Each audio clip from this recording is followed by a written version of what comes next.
Alrighty, everyone. So we're going to be doing another project today. Well, a couple projects actually. I intend on doing a project on that Fiat crawler over there after this Ford 3000. But yeah, anyway, this is my neighbour's Ford 3000 tractor. This one has the engine that I'm rebuilding, or had it taken out because obviously it's seized up. But this is the tractor that engine come out of. Now, it has got a new engine. I was told it come from Cooper Pedy. It was on a concrete agitator or something like that. I'm not real sure. But the neighbour wants me to do a service, just get it up to a standard where he can jump on and get it running. And it won't be any problem for him. Now, did notice that there was a big leak on the injection pump. And because around my place there's lots of bushland, usually we do a lot of burn-offs around the summertime period when there's usually rain around. And if he's going to be using this around fires, he doesn't want any leaks. And this injection pump leaks like a sieve. It's got a leak up at this top shaft here, and this I think this is a throttle advance or something like that, some advance down here, but the plunger in there, a couple of the copper washers on the bottom and the O-rings are leaking. So I'm going to pull the injection pump off today, and we're going to chuck a seal kit in it, just like I did the injection pump for the motor that's currently in the shed. So lucky for me, this pump is actually timed bang on 0. So I've got a photo of that, which is awesome. I could not actually believe that, because I was thinking I'd have to get a center pop and punch a mark there where our line is. But because it's bang on 0, and this tractor starts like pretty much fires right up, we won't have to alter the timing or anything. That's pretty much perfect. Okay, so the first step to resealing this injection pump is obviously to take it off. So what I'm going to do, I've got a little bit of a tin under here already, but we're going to crack this. Damn, that's tight. I'm going to crack this feed line off. This is a feed from your filters all the way down to your injection pump. So just trying to loosen it. There we go. It's going to leak a bit, so that's exactly why I put that pan under it.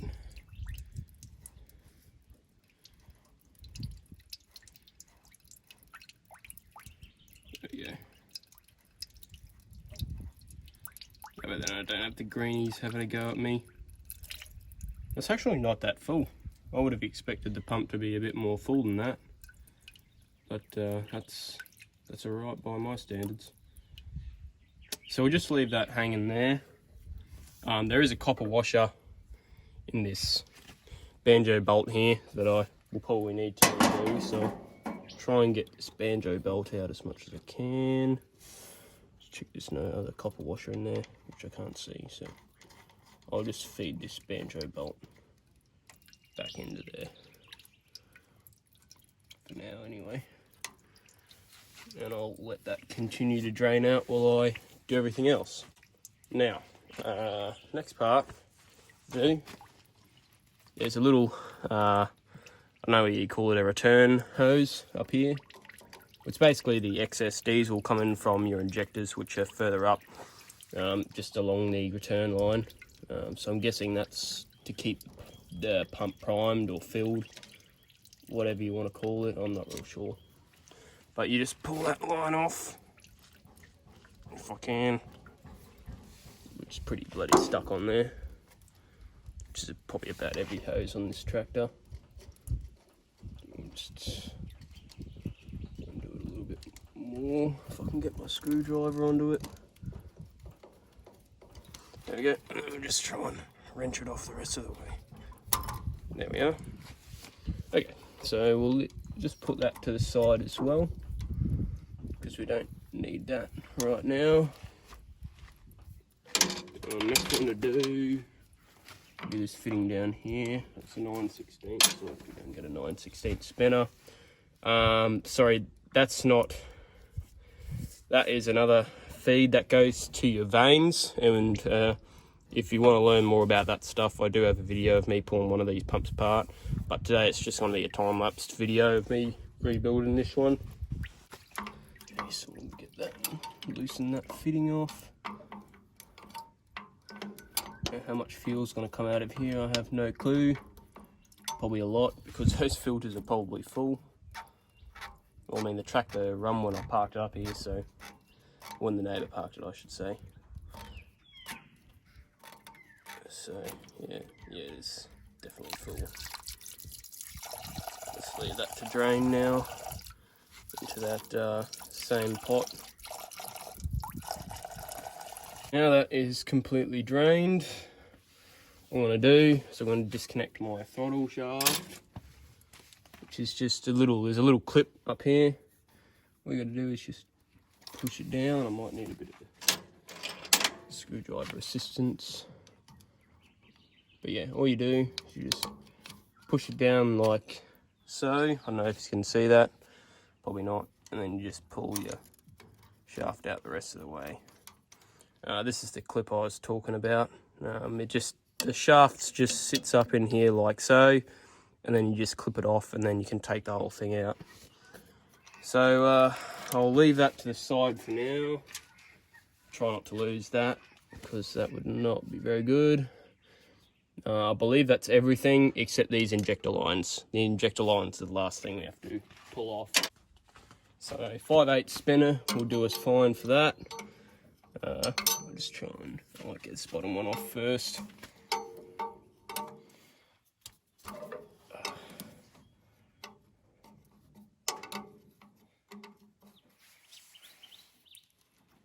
So, probably be diesel in all of these as well.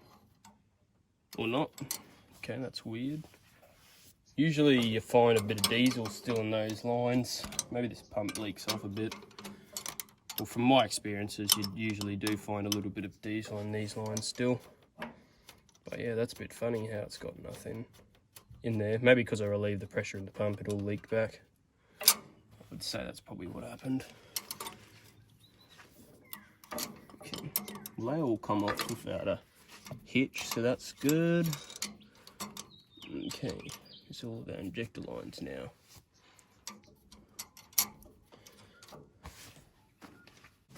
So get that off, get me socket on there.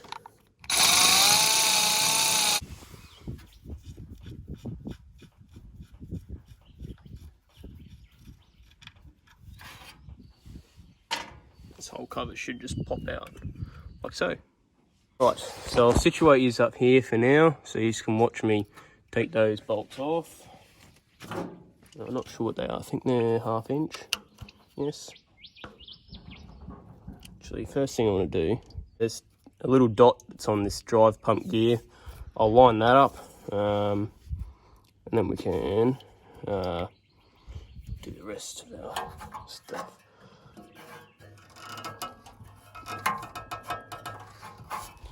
So try and find it. Ah, it's right there. Okay, so we're gonna have to go right the way around. It's gonna be a full revolution because I found the dot. It's right up here. So yeah, it's gonna be a while before we get it around. Alrighty, so it took about 1.5 million turns, but we finally got the pump timed with the dots. So we'll undo this drive now.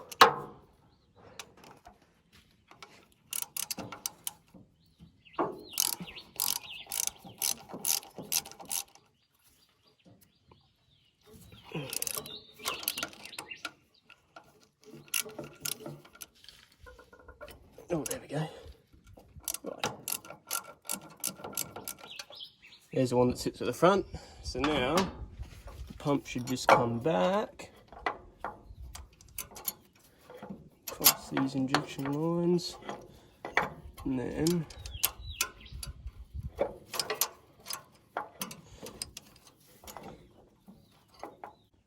righty, so we now got the pump laid up on the bench here. I'll have to clean it off a bit more before I start working on it. However, I am going to time lapse this video of me pulling it apart and putting it back together with seal kit here. If you want to watch me do this where I go through it step by step slowly, what's in the kit, what's included, I do all the seals in the top end, etc, etc. Basically show you everything I do to reseal one of these pumps. So if you want to go check out how to do one of these pumps, I'll put the link in the description and you can check out that video when you have time.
Alrighty, so that's the pump reseal done. Everything's been done that I could see. I do remember a lot from when I last did these, which is good. It's always good to jog your memory on stuff you do. This was great because I now are good at remembering how to rebuild these pumps. There is a couple of parts left over, but these DPA pumps come in 3, 4 and 6 cylinder sizes, so those parts will most likely be for the 4 or the 6 cylinders. I know, for instance, these crush washers, there was 12 in total and I only used 6. Because this is a 3 cylinder, it only uses 6 crush washers for the unions for the fuel pipes. However, for a 6 cylinder, obviously it's got double the amount of cylinders to deliver fuel to, so it means it'll need double the amount of crush washers for the unions. But anyway, now all I've got to do is clean up mess. Alrighty, so we got the injection pump back on, as you can see. So far, there's no leaks, except the leak from when I bled the whole system back up again. I also bled the fuel filter housing, as that probably would have had air from it when I bled through the pump. So we'll see how it starts now. I should mention that I also increased the pump cooling by 4 degrees because it's bang on 0, and this tractor starts like pretty much fires right up. We won't have to alter the timing or anything. Because it has a massive lift when you accelerate, and it's not really slow to accelerate. So we'll see how much better it accelerates.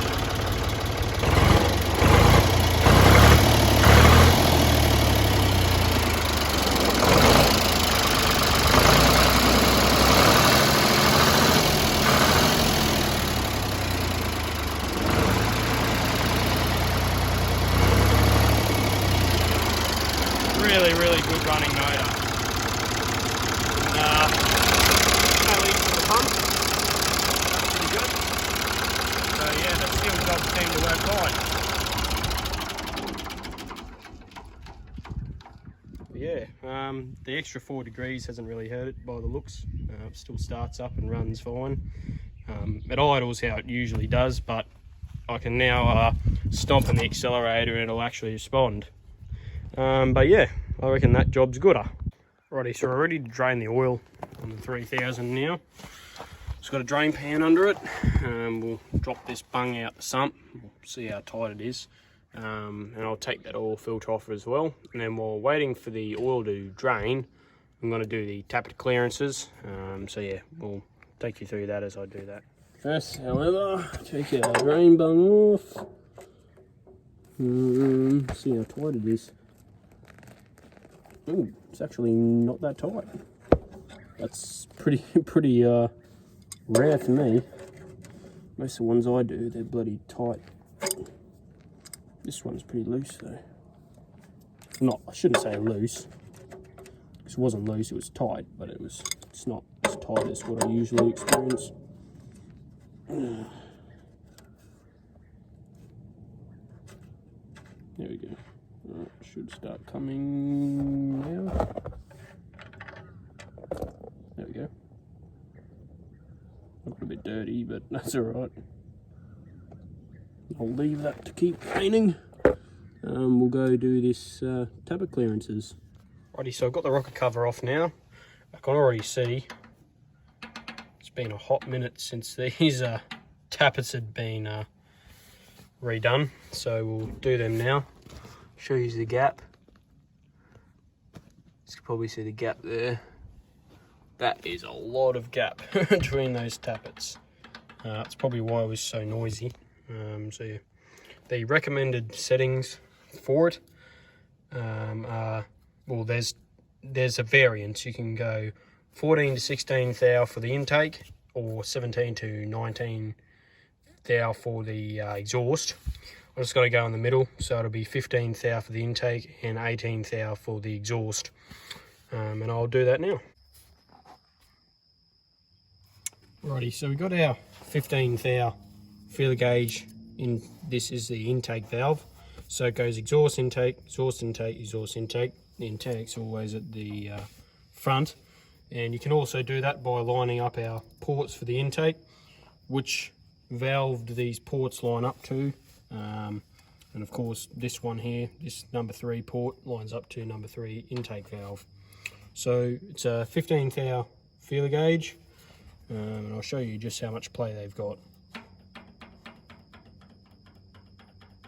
That's not good. That's probably where all the knocking that my neighbour is complaining about has come from. So we'll get our 7/16 spanner and tighten these up a little bit.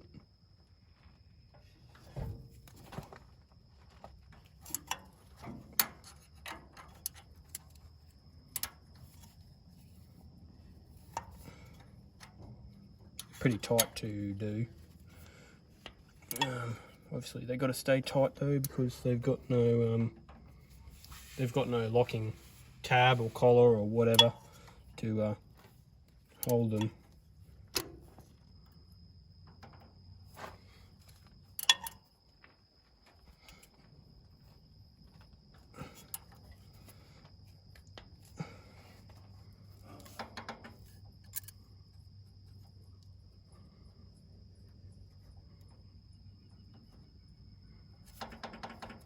I'll leave it at that.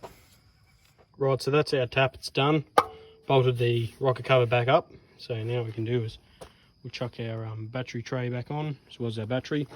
And then I reckon tomorrow I'll have to do this oil, because she's a bit dark outside right now. So yeah. Alrighty, so it's the next day.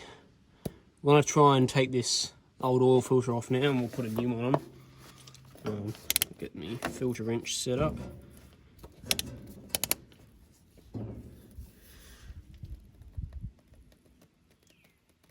Oh my god, this thing is stuck.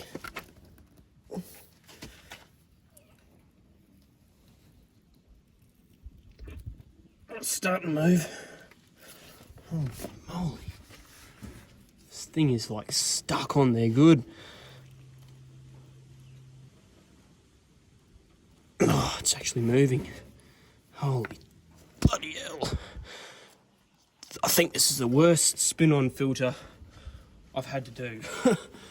It is stuck. Oh, there we go. Now it's coming. Oh, hooray. Last. Oh, it's bloody leaking. Leaking like a sieve. Get those wires out of the way so we don't drench them. Holy moly. Must have been tightened with a strap wrench or something. So I've got a new filter here. Top off of it. I'll lube this seal up with a bit of the old oil, just so we're not putting it on dry. Use a fair chunk of. There we go. Just spin that bugger on. Now, what does it say? obviously we don't want, obviously I'm not Chinese, I can't read that, so we'll see if they got any diagrams like a Donaldson. Oh, here we go. Apply it thin, yep, done that. Tighten 3/4 to 1 turn by mounting tool after the, I don't know, we'll just do, there we go, that's it, seated there. So we'll do 3/4 to 1, so I've got the 4 up here, so I'll try and get it as close as I can.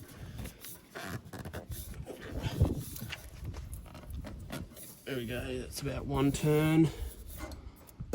I'll leave it at that. Alright, so we're all set up to fill it full of oil. I've just got a little bit of a rag in this breather here because the oil might come up and come out, and I kind of don't want to be wasting my neighbour's oil. But yeah, here's the oil drum over here. It takes 6.5 litres in the engine. Obviously we're not going to use that whole drum because it's a 10 litre drum. But yeah, anyhow, we'll start doing the filling process.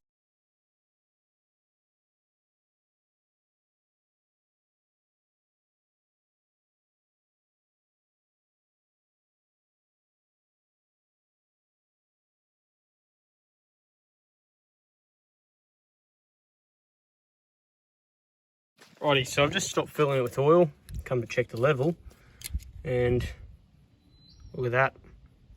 Smack bang on the full. Pretty professional, aren't I? Oh, enough of getting cocky. I'll probably have to fill it up a little bit more because obviously this oil filter will most likely take a little bit of oil. So I'll put a little bit more in, just a smidge, so it's a bit over the full. We'll run it, check the level again, we'll stop it and then check the level again, and then we'll go from there. Alrighty, so I'll recheck this oil now, just to make sure.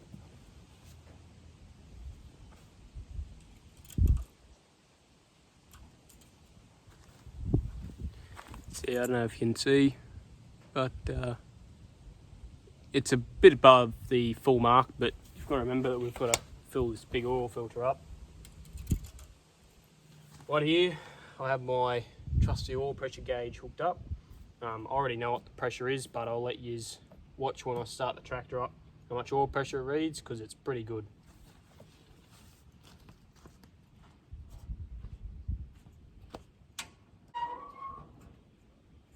Alright, here goes.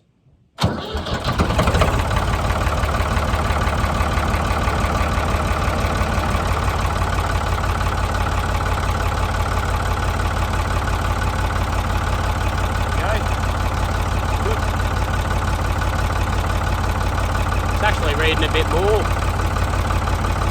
Yesterday I was only reading about 450 to 500, and with the new oil in the filter it's reading 550. Correct me if I'm wrong, but I think that's 80 psi. So this engine seems to be running even further than it did. It was really knocking a bit with those tappets, but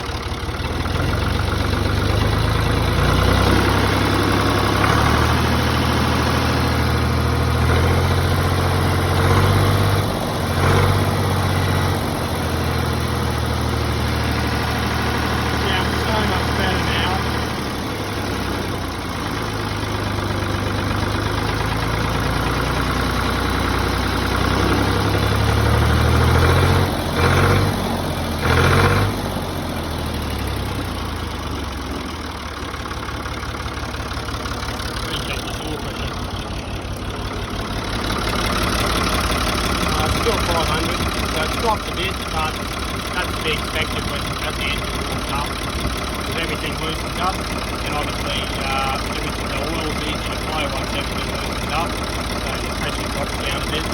But 70 psi, which is about 500 kPa, that's still bloody good oil pressure, especially for what I would think is a worn out motor. Can't judge a book by its cover. Alright everyone, so that's the engine service done on the 3000. We've done the oil filter, the oil, done the injection pump, resealed that, tub and clearances, and I also did the coolant. That was a pretty simple job, so I didn't film that. All I did was just put coolant in it, put a bit of water in it to balance out the concentrate, and it was full, so it was nothing really much to that.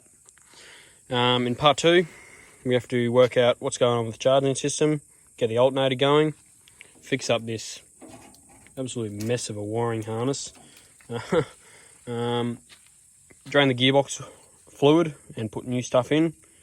We have to figure out what's going on with the hydraulics, because as I may have mentioned, I think I already mentioned it, the hydraulics do not work. We can't get the lift arms to raise whatsoever. We managed to get, however, the pump to prime. It's primed and it's pushing fluid out, which leads me to believe that the strainer, or filter, whatever you want to call it, in the bottom here is most likely not clogged. I'm guessing it's a stuck unloader valve. So once we've done that, we'll then be able to drop the fluid out of this transmission, change that. Then I'll give the whole tractor a once over with the grease gun, grease all the fittings up and get everything sort of lubricated. And then that'll be it. Neighbours 3000 will be pretty much finished. I'd like to say thanks for watching. Don't forget to like and subscribe, and I will see yous for part 2.